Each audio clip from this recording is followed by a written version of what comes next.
Éric Woerth, bonjour. Bonjour. Emmanuel Macron donne ce mardi le coup d'envoi de la campagne des législatives à Aubervilliers, en région parisienne, devant les candidats investis par la majorité sortante. Jean-Luc Mélenchon a commencé sa campagne avant même la fin de la présidentielle. Marine Le Pen est rentrée de vacances. Il est temps de s'y mettre, non? Oui, c'est le bon timing. Là. Elle commence, les investitures ont été données, sont données par les différentes formations politiques. La gauche s'est mise en ordre autour de son sauveur, Jean-Luc Mélenchon. La majorité s'est organisée, donc les législatives commencent à entrer dans le dur. Oui. Vous n'avez pas peur que vos concurrents aient pris de l'avance? Ça fait plus de 2 semaines qu'on ne parle que de l'ambition ou peut-être du fantasme de Jean-Luc Mélenchon d'entrer à Matignon. Non, parce que c'est un montage. Enfin, je veux dire, Mélenchon a lancé ça comme il aurait pu lancer autre chose, mais il l'a fait avec talent. Il a focalisé l'attention sur lui-même et sur cette union de la gauche au profit, au fond unique de Jean-Luc Mélenchon et de sa formation politique d'extrême gauche. Voilà, dans les circonscriptions, on redescend sur le terrain, on redescend dans la réalité, et puis il y aura des candidats qu'on connaît ou qu'on ne connaît pas. Alors justement, qui feront leur campagne. Parmi les investitures accordées par Emmanuel Macron, il y en a seulement 4 issues de LR, dont vous-même. 4 alors qu'il y a quelques semaines, on en a annoncé 20, peut-être 30, et que Nicolas Sarkozy encourageait le mouvement. Qu'est-ce qui s'est passé ? C'est peut-être pas complètement terminé, puisque toutes les investitures n'ont pas encore été données pour la majorité. On en a un peu plus de 500 sur 577. Voilà, il n'y avait pas d'objectif particulier. Il y avait simplement l'idée que s'il y avait des personnes qui venaient de LR et qui avaient envie d'être soutenues par la majorité, il fallait qu'elles acceptent de rentrer dans cette majorité. Certains ne le souhaitaient pas avant, ne le souhaitent peut-être après. Enfin, il y a une multitude de raisons. C'est une multitude de raisons personnelles. Après l'élection, oui, je pense. Oui, je pense. Je pense parce que on s'apercevra bien que la politique d'Emmanuel Macron elle est quand même très, très proche sur le plan économique de celle que souhaitait mener Valérie Pécresse. D'ailleurs, elle-même avait dit que c'était un copier-coller. Donc, qu'il y a beaucoup d'investissements à faire dans l'ensemble des transitions que nous devons affronter, écologiques, numériques, de tous ordres, énergétiques, et que rester dans l'opposition de façon assez stérile pendant 5 ans n'a pas toujours beaucoup d'intérêt. Et c'est sans doute pas la meilleure façon de défendre les propres valeurs d'une droite républicaine. C'est aussi dans l'action, surtout quand la France est dans une phase de changement profond. Vous avez choisi personnellement de conquérir sous l'étiquette En Marche ou Renaissance, puisque c'est le nouveau nom de la formation. On aurait pu penser que le plus naturel était de rejoindre Horizon d'Édouard Philippe, c'est-à-dire l'aile droite de cette possible future majorité. Pourquoi ce choix ? Parce que je n'ai pas compris que ça s'organisait comme ça. Je pense que ma démarche, elle est bien avant le premier tour, même avant que Valérie Pécresse mène son premier grand meeting au Zénith. Donc c'est une démarche longue, approfondie, j'y ai beaucoup réfléchi.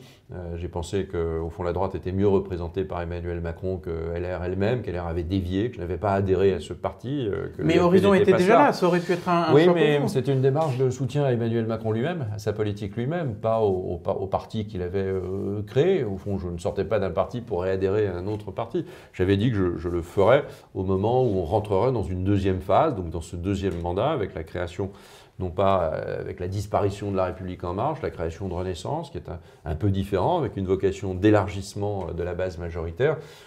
Ça aurait pu être Horizon aussi, mais j'ai préféré être plus directement lié au parti créé par Emmanuel Macron lui-même. Certains députés sortants de la majorité n'ont pas été réinvestis, alors que c'était le principe annoncé. Alors on pourrait citer Jacques Maire, Claire Aupetit, Cédric Roussel, Jacqueline Dubois. Les critères sont assez mystérieux. Vous avez compris, vous, ce qu'on leur reprochait ? Non, mais moi, je ne suis pas rentré là-dedans. La plupart de ces députés, je ne les connais pas. La majorité était très très vaste, donc c'était difficile de connaître tous les parlementaires. C'est une affaire interne. Mais ça risque de créer des dissidences. Certains ont déjà dit qu'ils allaient se présenter quand même. Mais tout ça c'est la vie. Quand vous avez 577 personnes à investir, 400 députés ou 350 de la majorité il y a 5 ans, il y a nécessairement des choses qui ne fonctionnent pas à la marge. C'est En Marche qui rentre dans la vie politique classique. Oui, c'est assez classique. Il y a des rapports humains, il y a des textes qui ont été défendus ou pas, plus ou moins bien. Il y a des priorités qui n'ont pas été les bonnes. Il y a des inimitiés aussi. Bon, rien que de très normal. Enfin, en tout cas, c'est très à la marge. Très, très à la marge. En dehors des sujets européens qu'il a abordés hier, Emmanuel Macron a gardé un silence absolu depuis le second tour de la présidentielle. Plus un mot notamment sur le pouvoir d'achat, alors que l'INSEE annonce que l'inflation va continuer de monter, 4,8% en avril, 5,2% en mai, 5,4% prévu en juin. Le président réélu a fait beaucoup de promesses sur ce thème pendant sa campagne. Est-ce qu'il va falloir attendre que les législatives soient passées, c'est-à-dire le 20 juin, pour commencer à les mettre en œuvre? Il y a une grande partie des mesures qu'il a préannoncées, que le président a préannoncées, indiquées au moment de sa campagne ou même avant d'ailleurs d'entrer en campagne. Je pense par exemple au bouclier, la poursuite du bouclier tarifaire. Alors de quelle manière, comment, cibler, autrement, sur les prix de l'énergie. On verra bien, il a avancé l'idée d'un chèque alimentaire, c'est-à-dire d'un soutien pour des produits alimentaires qui flambent, peut-être selon un panier. Et donc ça, par exemple, en fonction de critères de les revenus, Français qui ont voté pour lui, ils l'attendent. Ils vont devoir attendre au-delà des législatives. Oui, mais son deuxième mandat n'a pas encore commencé. C'est le 13 mai, je crois. Donc après, il faut sans doute, sur un certain nombre de ces mesures, évidemment, il faut des lois. Ça ne peut pas être réglé par le gouvernement lui-même. Vous noterez que l'Assemblée est quand même en train d'être réélue, donc c'est compliqué de réunir une Assemblée sortante. Il faut attendre l'Assemblée entrante.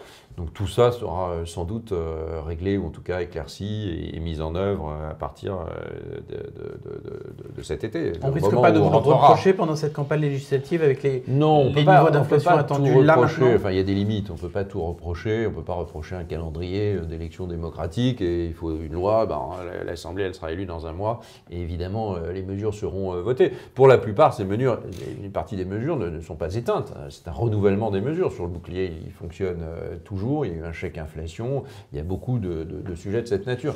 Mais plus largement, au-delà des mesures de soutien ponctuelles qui doivent être mises en œuvre, comme le font tous les pays, c'était absolument nécessaire, sinon on risque d'avoir des crises encore plus importantes que celles qu'on cherche à éviter. Et il faut évidemment lancer un grand plan d'investissement, enfin un plan d'investissement, et ça c'est la préfiguration, ça a été au fond déjà annoncé et déjà développé, ça s'appelle France 2030, où il y a beaucoup de développement et d'investissement, notamment sur le secteur de l'énergie, mais pas que. Alors, le déficit commercial de la France vient d'atteindre un nouveau record, 100 milliards d'euros en un an. Ça veut dire que notre industrie n'est toujours pas assez forte pour répondre à la demande. L'industrie, ce sont des emplois, des salaires plutôt élevés, donc du pouvoir d'achat. Est-ce que ce n'est pas plutôt là-dessus que porte l'urgence, plutôt que de distribuer des chèques alimentation ou de supprimer la redevance? L'urgence, elle est partout. Si vous attendez, vous voyez, la question précédente, c'était est-ce qu'on va pouvoir attendre? Donc l'urgence, elle est partout. Elle est lundi prochain. Quand vous allez dans votre supermarché, vous apercevez que les prix des produits que vous achetez ont augmenté. Bon, l'urgence est donc est par principe quelque chose qui nécessite des mesures immédiates. Et les mesures immédiates, c'est des mesures de pouvoir d'achat soutenues budgétairement. Alors il faut regarder quel volume de budget peut être mis, et puis il faut regarder en face surtout le niveau d'investissement qu'on peut mettre en œuvre, parce que s'il n'y a pas d'investissement, il n'y aura pas de compétitivité. Donc à la fois les déficits commerciaux, à la fois les problèmes de finances publiques, de dépenses publiques et de dettes seront... on ne pourra pas les résoudre. Pour les résoudre, il faut transformer notre modèle productif. Il faut utiliser les phases de transition énergétique, comme on est en train d'en vivre une au rythme accéléré, transformer évidemment l'idée qu'on veut léguer à nos enfants une planète plus propre, ou que le digital et le numérique doivent pouvoir augmenter la compétitivité ou la productivité du travail.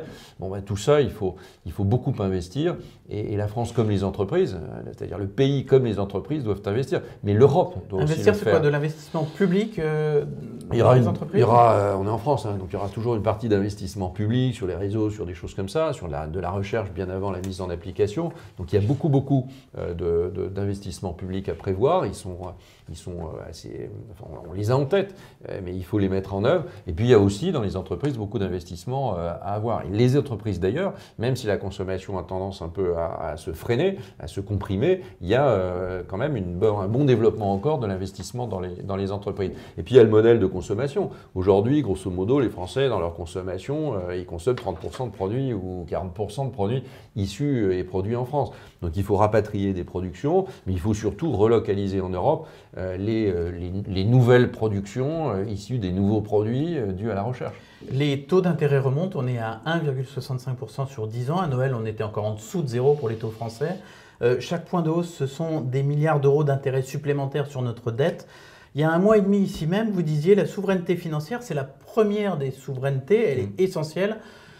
C'est fini, c'est oublié, c'est plus Non, mais moi, j'ai pas changé d'un iota. Je pense qu'il faut juste changer de méthode. On constate et on pleure sur les finances publiques depuis 20 ans et ça ne s'améliore pas. Donc il faut changer de méthode et utiliser cette phase de transformation pour se donner les moyens d'avoir des finances publiques remises en ordre, donc dans lesquelles nous serons plus souverains ou moins dépendants des marchés, donc moins endettés. Ça veut dire quoi, changer de méthode ? Mais ça veut dire essentiellement substituer la quantité à la quantité de dépenses, la qualité de la dépense. Donc il y a un travail gigantesque à faire. Le travail en chambre, il est fait. On voit à peu près ce qu'on peut essayer de faire pour rendre plus efficace le niveau de la dépense. Donc on le réduit, on a une efficacité supplémentaire. Donc les services publics restent des services publics français, c'est-à-dire de bons services publics sur l'ensemble du territoire que les Français voient. Et puis aussi l'investissement.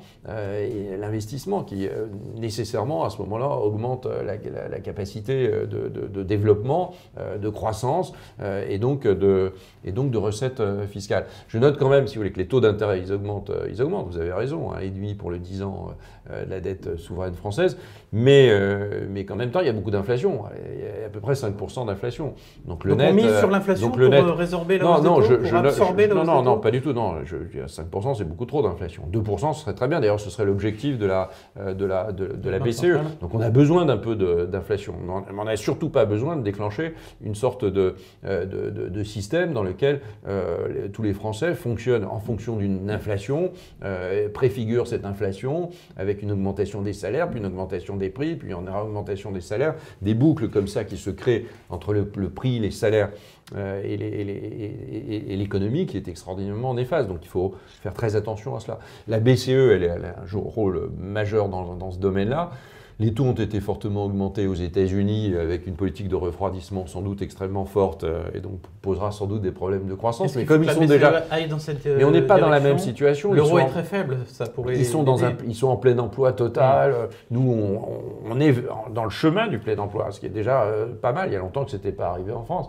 Mais donc, on est plus fragile et donc il faut faire très très attention. C'est pour ça que la BCE attend sans doute les résultats du deuxième trimestre pour décider de l'augmentation ou pas des taux et à quel niveau. Merci beaucoup, Eric Woerth. Je vous en prie.